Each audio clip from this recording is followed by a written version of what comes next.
영상에서 코스모 화학으로 마이너스 50% 손실을 보고 크게 절망했던 상황을 이겨내고 5년 만에 다시 코스모 화학으로 이제 60% 수익을 내는 경험담을 말씀을 드리고자 합니다. 이 종목만 진짜 주구장창 봤습니다. 물론 다른 종목군들도 제가 많이 봤었어요. 하지만 제가 여태까지 이렇게 많이 물리고 크게 손실을 봤던 게 없었기 때문에 이 종목을 이제 집착을 하게 됐던 것 같아요. 하지만 이 집착 끝에 결론적으로 수익을 내고 나올 수 있었거든요. 그럼 그 상황, 그 히스토리를 여러분에게 말씀을 공유를 드리고자 합니다. 2022년도부터 2023년 초까지 이렇게 수익을 내고 나왔어요. 30%, 30%, 64% 이렇게 수익을 냈는데요.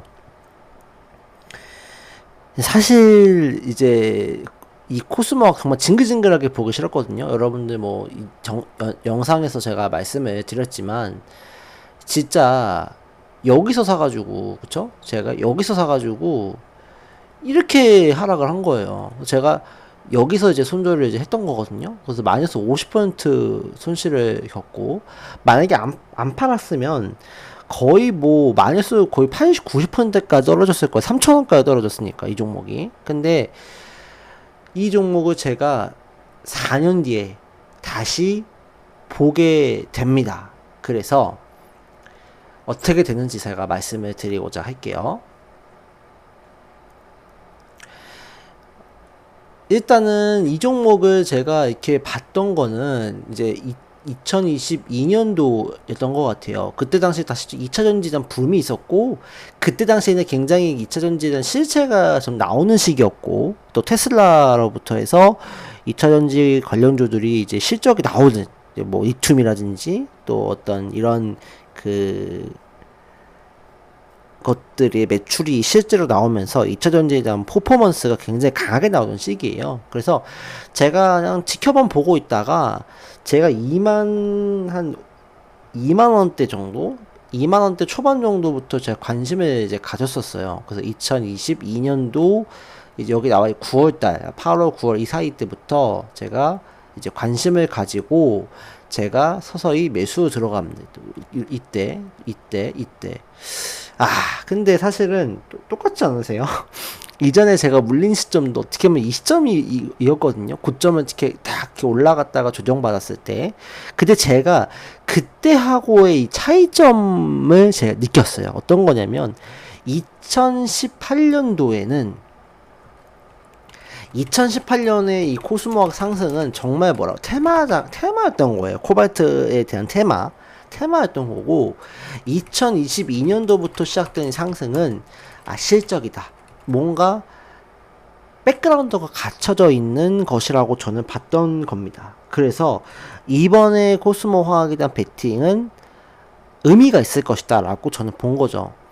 그래서 이때 저는 사고 그래서 모아갔던 것 같아요. 여기 다 나와있듯이 뭐 떨어지면 18,300원에도 이제 매수도 했었고, 여러가지 이렇게 평단가가 나오는데 결국에는 이렇게 모아갔던 겁니다. 이게 사실 이 전부터 이제 모아갔던 거죠. 평단가가 18,000원이라는 얘기 자체가 이미 15,000원대부터 이제 여기서부터 계속 모아갔던 거고, 이제 제가 불타기도 했던 거고.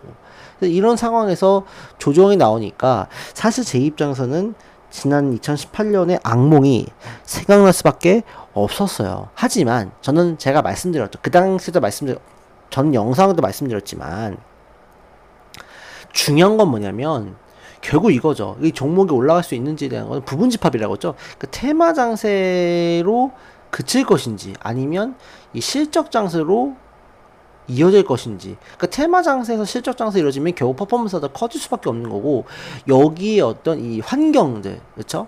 업황에 대한 환경들이 더 받쳐준다고 하면 이 종목에 대한 상승은 어마무시하게 벌어질 거다. 어마무시하게 퍼포먼스가 발생하면 벌어질 거라는 거죠.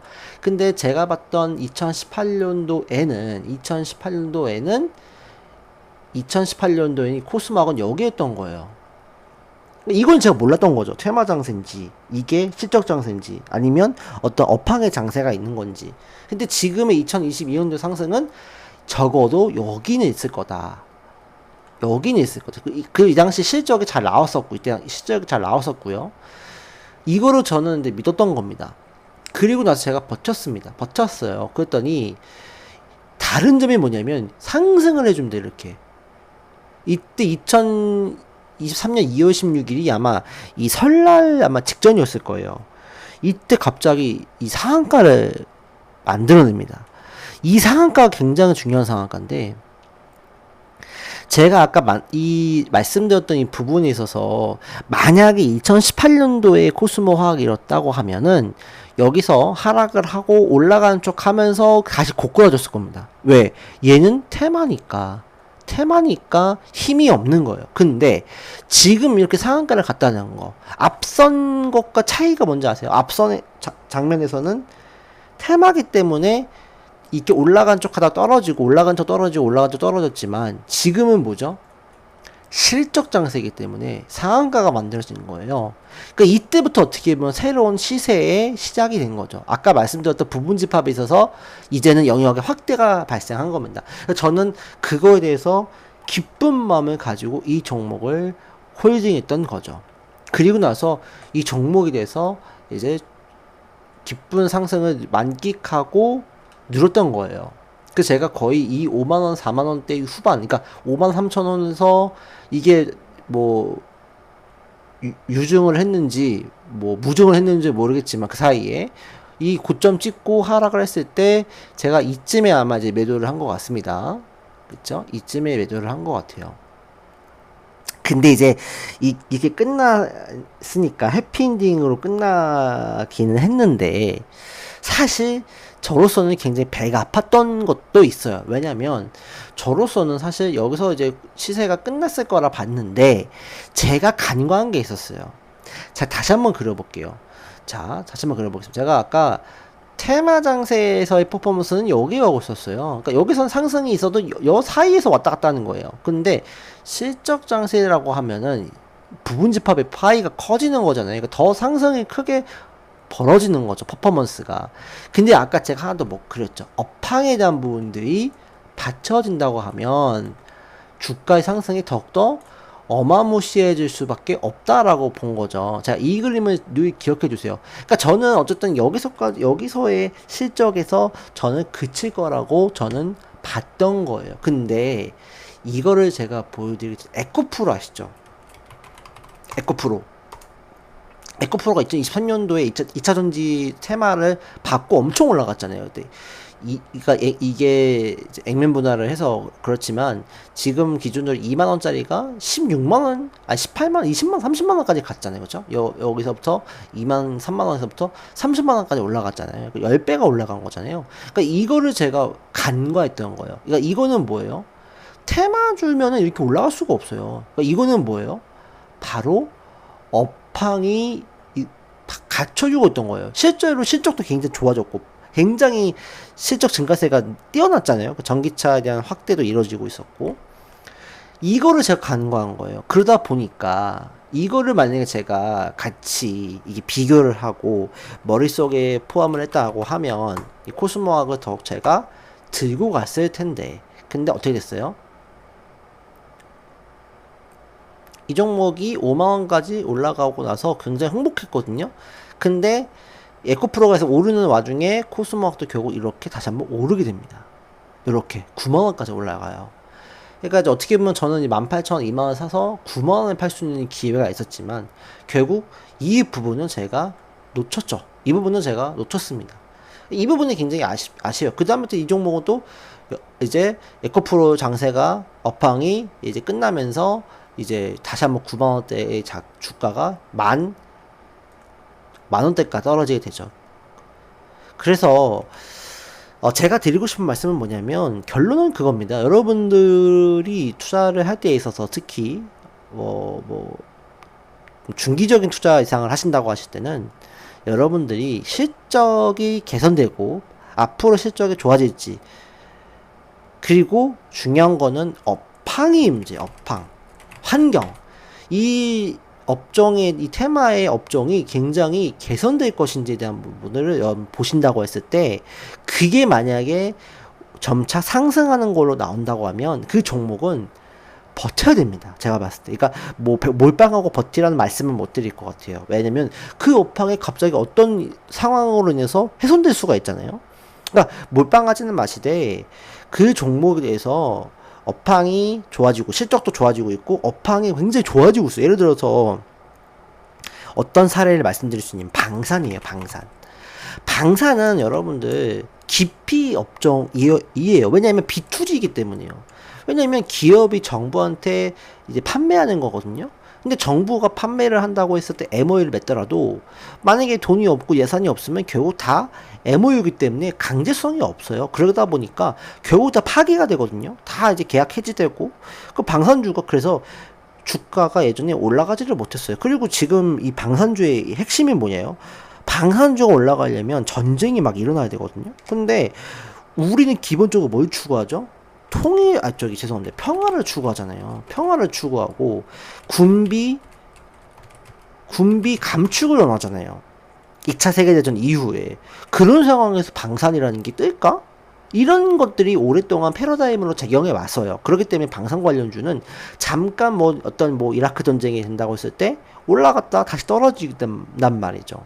근데 이거에 대한 패러다임 시프트가 된 거예요. 뭐 때문에? 러우 전쟁 때문에.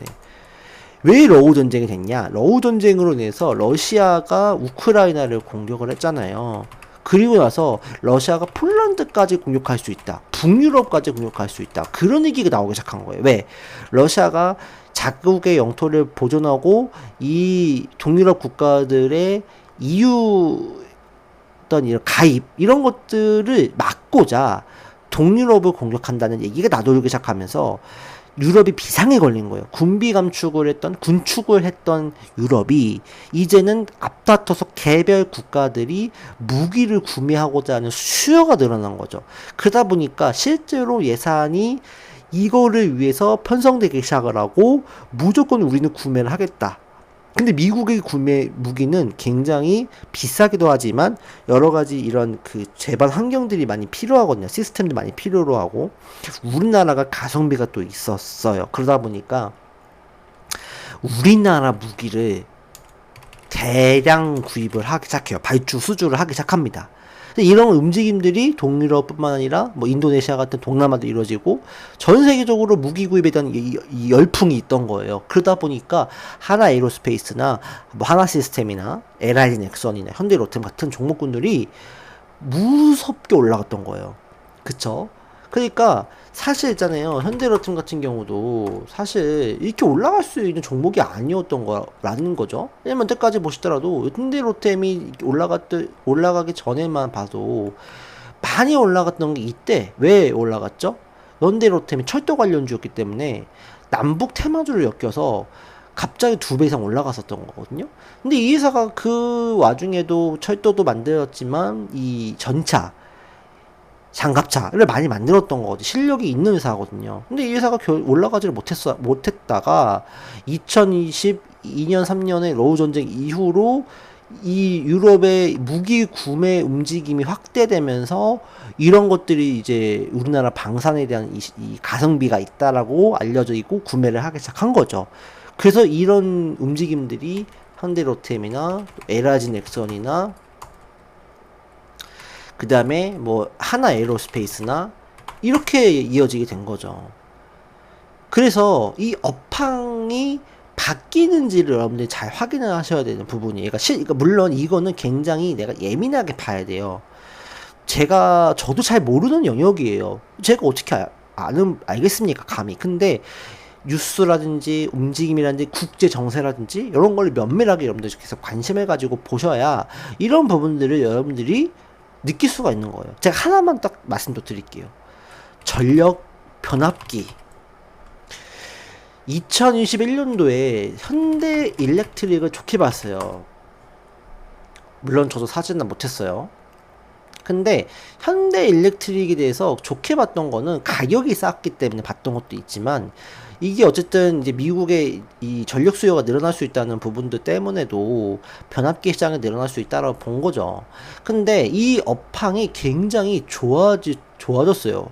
더 좋아졌어요. 왜냐면은 AI가 등장하면서, 챗GPT가 등장하면서, 챗GPT는 AI이고 전기를 많이 잡아먹기 때문에 데이터 센터가 많이 필요하고 전력이 많이 필요해. 근데 그러기 위해서는 전력 인프라가 많이 갖춰져야 되는 상황이거든요. 그러면 AI라는 건 어쨌든 간 단기적인 게 아니라 멀리 볼 수 있는 거대한 이 업황이거든요. 그런 이기 위해서 에너지가 필요할 것이고 전력이 필요할 것이고 전력 인프라가 필요할 것이란 말이죠. 그러면 이런 변압기는 어떻게 보면은 대세가 되는 거예요. 에코프로가 올라갔던 그 시기처럼 계속 어떻게 보면 우상향할 수 있는 초석을 다질 수 있다라고 볼 수 있는 거죠. 근데 이제 이 종목이 그래서 결론적으로는 어떻게 되냐면 2만원짜리가 그거 35만원, 40만원, 50만원, 50만원까지 갑니다. 그쵸? 그러면 제가 이제 이런 상황에서 제가 관심을 가졌던 게 HG 현대일렉트릭이 많이 올라가니까 소형 변압기 관련주, 재룡전기에 대한 관심이 있었고, 제가 재룡전기를 요 부분에서 매도를 했던 것 같아요. 근데 이 종목이 저는 있잖아요, 많이 올랐다라고 생각을 했었거든요. 조정을 받고 단기 파동이 나오는 거라고 생각을 했던 거예요. 근데 제 매도는 당연히 전 했어요. 여기서 했는데 이게 웬걸 상한가가 나옵니다. 아까 뭔가 좀 이 매칭이 이루어지지 않으세요? 코스모 화학도 있잖아요. 조정을 받고 이제 단기 파동으로 끝나겠다 싶어서 떨어질 거라고 생각하고 전 팔았던 건데 상한가가 나서 그로부터 3배가 올라갔죠. 재룡전기도 마찬가지예요. 상한가가 나오고 나서부터 이 종목이 3배가 더 올라갑니다. 이렇게 3만원짜리 2만원짜리가, 그러니까 상한가 기준으로 봤을 때 종가 기준으로 보면 3만원짜리가 10만원까지 올라가거든요. 그러니까 이 업황이 백그라운드가 더 많이 뒤에가 후광이 더 갖춰져 있다고 하면 굳이 이 종목은 팔 필요가 없는 거죠. 그러니까 그런 부분들을 여러분들 기억해 주신다고 하면은 여러분들이 또 대박을 날 수 있는 기회가 생길 수도 있지 않을까. 앞으로도 그런 기회가 충분히 저는 있을 거라고 봐요. 그래서 사실 씁쓸한 영상이기도 해요. 뭐 수익이 냈지만 뭐 결과적으로 이제 뭐 주식이라는 거는 수익이 냈다가 또 손실도 나기도 하고 결국 똥돈이 되는 시장이잖아요. 근데 이제 이런 것만 여러분들이 잘 이제 많이 발굴을 해서 여러분들이 수익이 낸다고 하면 여러분들 계좌가 충분히 많이 개선될 수 있겠죠. 이거를 우리가 계속 연구를 해야 되지 않을까 앞으로 생각은 들어요. 그러니까 다시 한번 말씀드리지만 여러분들이 내가 테마주를 할 수 있어요. 테마주 하면 돼요. 테마주는 이 상승의 폭이라든지 시간 자체가 여기에 갇혀져 있어요. 여기서만 상승을 하면 그다음부터는 떨어집니다. 근데 실적 장세가 되는 종목군들은 더 크게 놀아요. 그래서 더 긴 시간 동안 상승을 하면서 올라갈 수 있다는 거죠. 근데 이게 그것도 이제 재료 쓰면 되면은 또 하락을 하겠죠. 근데 이 뒤에 업황이 갖춰져 있다면, 그쵸? 업황이 갖춰져 있다면 더 큰 파이가 있다는 거죠. 더 큰 시세와 기간을 누릴 수 있다는 거거든요. 그러니까 이거를 우리가 여러분들이 이거를 누려야 된다는 거예요. 이걸 누려야 된다. 그래서 저도 이거를 계속적으로 지금도 그래서 어떤 종목이 올라갈까, 어떤 업황이 올라갈까, 그렇게 저도 많은 고민을 하고 있지만 잘 안 되긴 합니다. 그러니까 이거는 경험인 것 같아요. 단기간에 내가 배우는 것도 필요하겠지만 경험이 많이 있어야 될 것 같아요. 그래서 여러분들도 주식을 하시는 투자자 입장으로서 저도 뭐 이런 얘기를 할 처지는 안 돼요. 사실 여러분들 제 감히 어떻게 말씀을 드리겠냐 싶지만 제 넋두리기도 하고 제가 여태까지 경험한 바로는 요거를 연구해야 여러분들도 그렇고 저도 그렇고 이 계좌가 더 살찌는 데에 크게 기여할 수 있다. 물론 단기 트레이딩 잘 하시는 분들은 여기서 샀다가 팔면 돼요. 그쵸? 그렇잖아요. 아니 단기 트레이딩 되시는 분들은 어렵지 않죠. 여기서 샀다가 조정 나오면 팔고 또 여기서 샀다가 팔고 이렇게만 해도 여러분들 계좌가 살찔 수 있을 거라고 저는 보거든요. 근데 일반적인 투자자들, 직장인들은 그게 안 됩니다. 그냥 내가 여기서 시세 포착했으면 그냥 나 들고 가보는 거예요. 그리고 내가 충분히 올라갔네. 그럼 팔면 또 이득 되는 거고. 그러면 이런 것만 찾아도 내가 직장인이라 하더라도 사업을 한다 할지라도 수익을 크게 내고 내가 돈을 벌 수가 있는 거라는 말씀인 거죠. 어쨌든 결론은 업황이 갖춰진 이 실적주를 그리고 실적이 앞으로 개선될 종목을 여러분 찾는 노력이 필요하다. 그런 말씀을 드리고 싶습니다. 그래서 여러분들도 꼭 대박 나셨으면 좋겠고, 저도 대박이 나서 여러분들 다 서로 이제 주식으로 여러분들이 기가 펴지는 그런 날이 왔으면 좋겠습니다. 오늘 방송이 조금 길었네요. 시청해주셔서 감사하고 여러분들 성투하시고 대박 나시기를 간절히 기원하겠습니다. 감사합니다.